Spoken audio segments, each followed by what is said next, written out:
Fala pessoal, iniciando aí mais um fechamento de mercado, hoje dia 18 de setembro, uma quarta-feira, beleza? Lembrando que se você aí não é inscrito no canal, inscreva-se aqui embaixo e lembre, caso goste do conteúdo, considere deixar o like, tá? O joinha aqui embaixo, porque é a maneira que vocês aí conseguem me ajudar aqui desse lado e também o YouTube entregar esse conteúdo para mais pessoas, beleza? Dito isso, já vamos direto pro gráfico. Ibovespa na tela, tá, pessoal? Volume baixo ainda volume baixo ainda, abaixo da média. Segue o processo de correção. Para baixo tem possibilidade de fundo não, né? De suportes lá na região de Fibo, entre os 132.600 aos 131. Por enquanto ainda está aqui enrolado, tem um suportezinho no 133.600, né, que a gente comentou ontem. Para cima aí para acionar o pivô só lá no 137.500, tá? Por enquanto, Ibovespa segue morno, nada demais por enquanto, tá? O dólar acabou rompendo a LTA que a gente comentou ontem e, de fato, voltando para testar a faixa dos 5.400. Volume ainda abaixo da média. Essa zona dos 5.390 é uma região de suporte bem forte para o dólar. Foi uma zona de antigo topo, né, resistência, e depois aqui veio funcionando como um suporte. Ok? Tem uma LTB agora passando por aqui. Isso aqui tudo como uma zona de congestão pro dólar, ok? Mas ainda bem parado, bem lateral. Deu uma aumentada no volume hoje, mas ainda segue aqui abaixo da média, beleza? Dito isso, vamos lá fora, vamos dar uma viajada pro mundos lá fora. Mundos não, né? Mundo só tem um mundo. S&P, ao contrário do que a gente comentou ontem, né? Ela fez ao contrário, foi para romper topo e voltou para fechar abaixo. Vou fechar abaixo não, porque sempre fecha quando a gente já terminou o vídeo aqui. Mas ainda demonstrando uma certa fraqueza nesse rompimento. Trouxe volatilidade no dado da taxa de corte de juros lá dos Estados Unidos, assim como a gente assim como eu estava trazendo aqui para vocês. Acabou tendo um corte na taxa de juros de 0,5%, tá? Teve bastante volatilidade na hora que saiu os dados, mas depois acabou o mercado fechando mais com viés negativo, com a maioria dos papéis que estavam levemente positivo no dia, devolvendo boa parte da alta, não só aqui dentro da nossa bolsa brasileira, mas mundo afora também. Beleza? E com isso a gente vê baixa volatilidade de contexto geral, falta de liquidez ainda, tá? A gente vê o S&P uma queda de 0,30, em região de topo, o Dow Jones uma queda de 0,25, brigando em zona de resistência também, então conseguiu acionar o pivô de alta, mas falta tração, falta força compradora, que é o que a gente não vem vendo por enquanto, tá? O índice da Nasdaq chegou a acionar o pivô de alta, voltou para fechar também abaixo do ponto de resistência, demonstrando fraqueza, tá? Interessante é quando faz o rompimento do pivô e fecha acima, né? Quando rompe topo, tenta romper topo, fica falhando, demonstra uma certa fraqueza e um ponto de atenção deve ser ligado, ok? Já o petróleo Brent segue o processo de correção, assim como a gente conseguiu cravar bem, testando média móvel de 20, tendência de baixa ainda, próxima zona de suporte é lá a faixa dos $69. Minério de ferro segue processo de correção também, enroscada em zona de suporte. Se acionar o pivô, que precisa perder o fundo dos $89, aciona um pivô de baixa e o alvo é lá os $80, tá? Então, alvo bem para baixo, minério de ferro se segurando na corda bamba aí, tá? E já vem estruturando também um canalzinho de baixo no curto prazo, né? Acho que é bem nítido. Caraca, soluço, velho. O DXY, bastante volatilidade no dia de hoje, próximo da estabilidade de 0 a 0. Chegou a acionar o pivô de baixa, olha, ele perdeu o fundo da zona dos $100, mas voltou a fechar acima, tá? Então ainda segue aqui a correção lateral, para baixo tem zona de suporte lá nos 99,50 e para cima ponto de resistência nesses topinhos anteriores, no 102, né? Para arredondar aqui, 102, 101,95, né? Nikkei, fraco, baixíssima volatilidade. O DAX, 0,08 de queda, quase nada. O Hang Seng, 1,37 de alta, foi o que mais se movimentou. O IMOEX 0,80 de queda. Então, assim, o mercado ainda bem morno. Nossa, chega a dar sono, cara. O ouro quase cravou topo histórico no nosso alvo, né? Olha lá, de 2.603, ele chegou a bater 2.600 redondo, devolveu, né? Ou seja, também tentou acionar aqui uma nova retomada de alta, acabou fechando negativo. Por enquanto ele pode voltar aqui, fazer um pullback, quem sabe revisitar essa zona aqui dos 2.400 novamente, ficar batendo cabeça nessa zona de suporte, né? Consolidar uma zona de suporte que já se demonstrou forte aqui nessa região, tá? O gás não conseguiu dar sequência no pivô de alta, também demonstrando fraqueza, vai em linha com o que eu acabei de comentar com vocês sobre falta de tração compradora, falta de fluxo, falta de força, né? Sabe quando você acorda, está naquele dia que você sem energia para fazer quase nada? Parece que tem alguém abraçando você, que tá numa maré. Então, os mercados são tudo desse jeito. Um dia que você acorda, você fala: Meu Deus do céu, cara, não sei o que está acontecendo hoje, mas a enhaca é grande. Pois é, os mercados estão desse mesmo jeito. A prata brigando lá também, batendo cabeça na zona de resistência, tentou romper, não conseguiu. Olhando o Bitcoin, parado também, chegou a ameaçar o pivôzinho de alto aqui.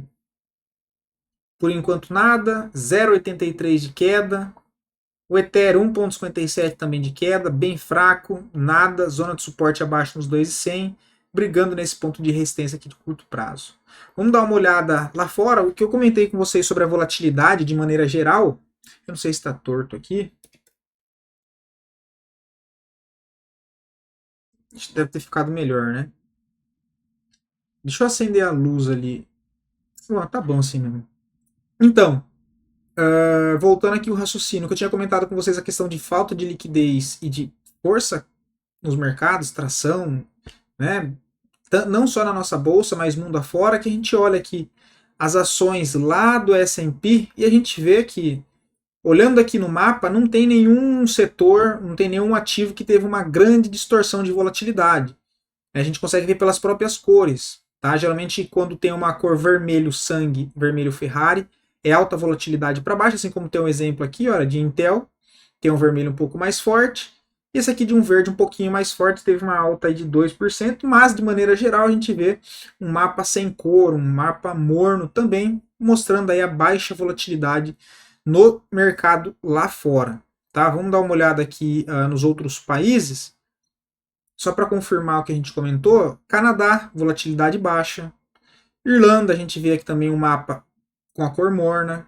Né? Inglaterra, China, né? Taiwan, Índia, Israel, Itália, Colômbia, o Brasil, nossa bolsa aqui, Espanha, né? A gente tem aqui França, ó, todos os ativos com baixíssima volatilidade, tá? Holanda, Alemanha, né? Então, só para resumir o que a gente acabou comentando no início do vídeo. Vamos dar uma olhada aqui nas outras partes. É, tudo.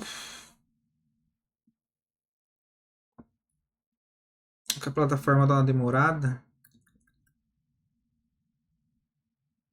Só lembrando, tá? Aproveitar aqui que está carregando. Deixa eu clicar aqui. Lembrando que a gente já vai voltar para a nossa bolsa brasileira. Vamos olhar os dois ativos que mais subiram, os dois ativos que mais caíram. Análise é pedido de vocês. E também eu quero mostrar alguns outros ativos que eu vi durante o dia, se eu não esquecer.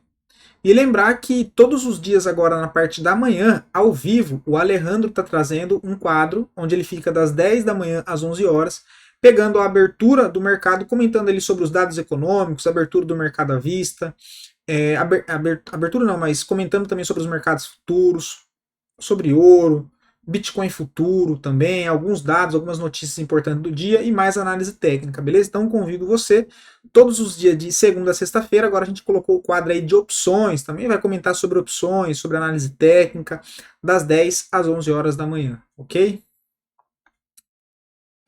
Dito isso, a gente tem aqui todos os índices. Deixa eu só.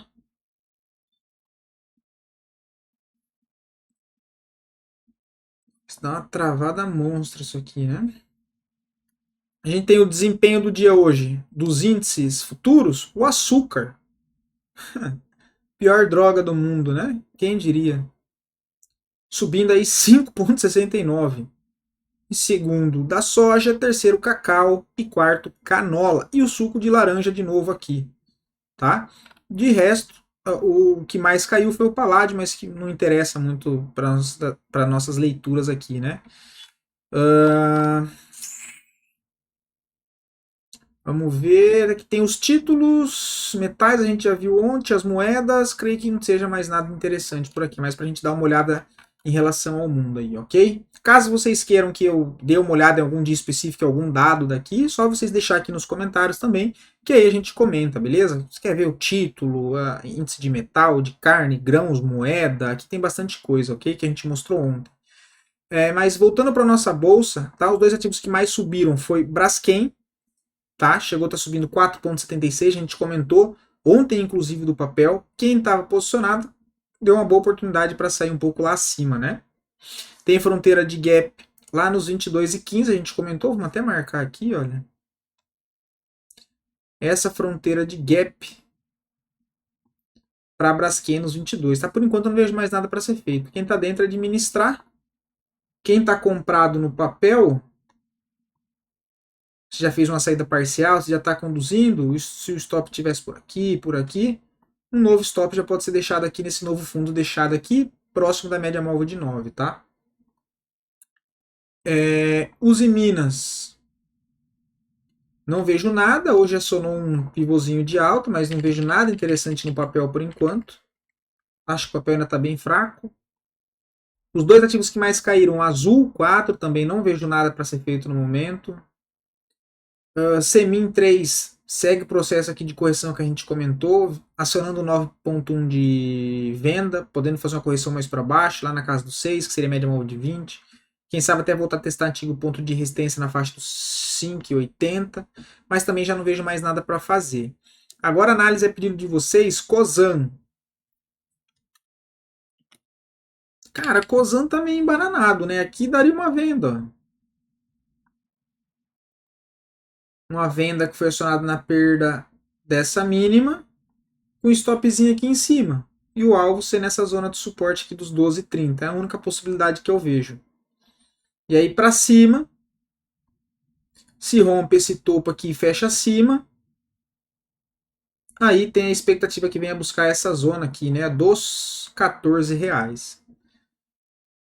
Mas não vejo nada de interessante. Lojas Renner, não vejo mais nada interessante. Quem está dentro é conduzir o trade. Então, para quem está comprado, a gente tem um ponto de resistência, antigo ponto de resistência nesse topo. Um stop ajustado pode ser aqui abaixo, olha. Abaixo dessa barra aqui, que é um stop protegido abaixo desse antigo topo aqui, beleza? Nossa, pessoal, deixa eu acender a luz ali de fato, porque... Ô, louco.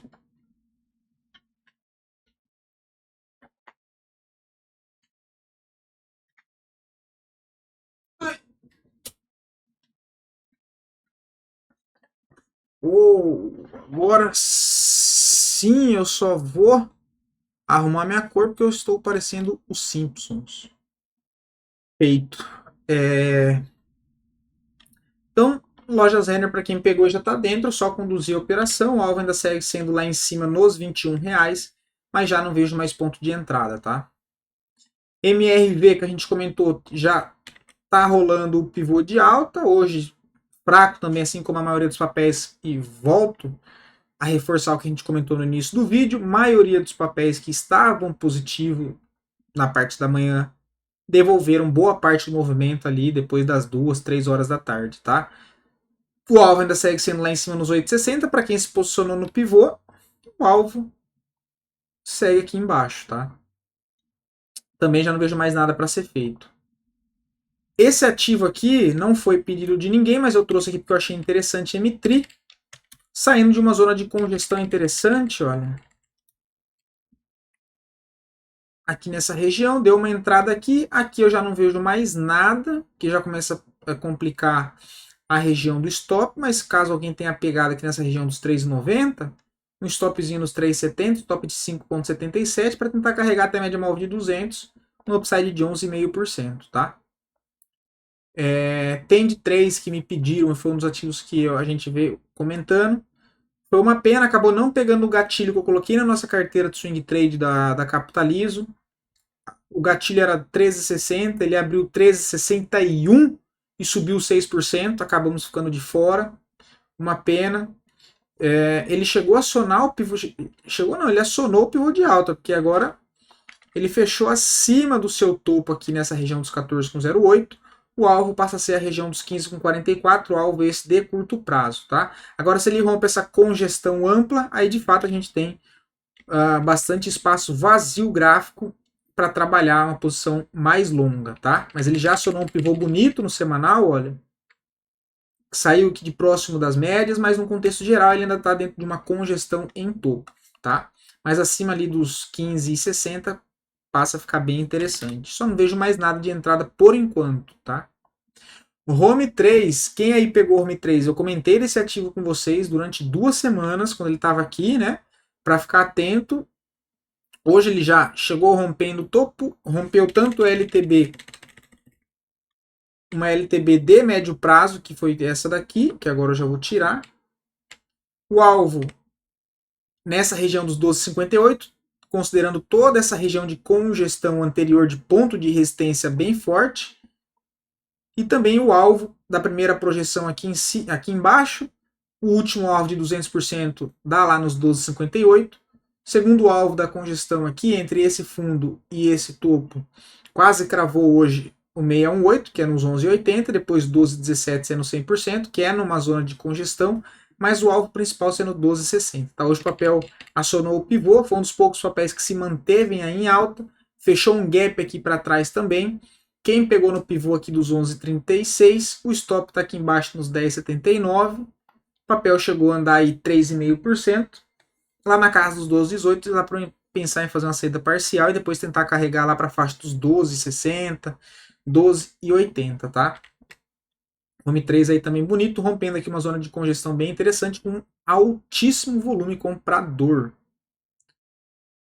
Intel B3, não vejo nada por enquanto, tá? Tem que romper esses topos aqui, ó, e fechar acima dos 23,25 para gerar uma expectativa de continuação de alta. Por enquanto o papel aí tá bem fraco, andando lateral. São Martinho deixou aqui uma falha de fundo, né, a zona de suporte, que é essa região dos 24,60. Deixa eu só conferir. 24,70. Mas está bem embananado, não vejo nada. Quem tentou aqui contra a tendência, ó, tentar pegar uma falha de fundo, a entrada já foi hoje, né, 26,32, o stop lá embaixo.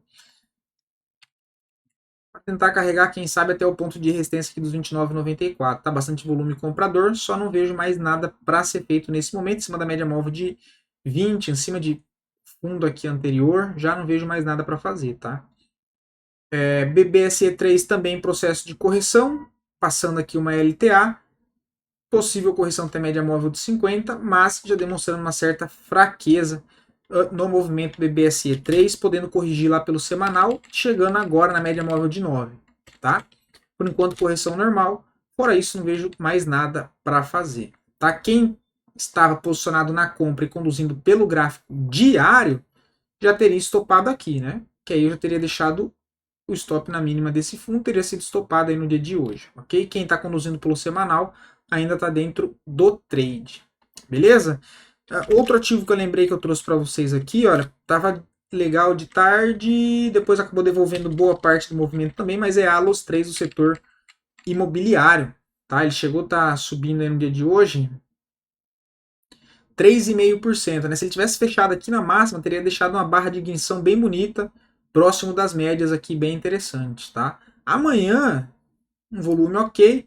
Se ele vem para romper essa máxima aqui, eu vejo uma possibilidade com um stopzinho aqui abaixo da 200, tá? Para tentar pegar a continuação e aí, quem sabe, até carregar pelo gráfico semanal, tá? Que pelo semanal, inclusive, acionou o trade de correção que a gente comenta, né? Beleza, pessoal? Espero poder ter ajudado vocês. Não esqueçam que se quiser ver análise de algum ativo específico, só deixar aqui nos comentários que eu trago análise para o dia seguinte. Beleza? Valeu, até amanhã.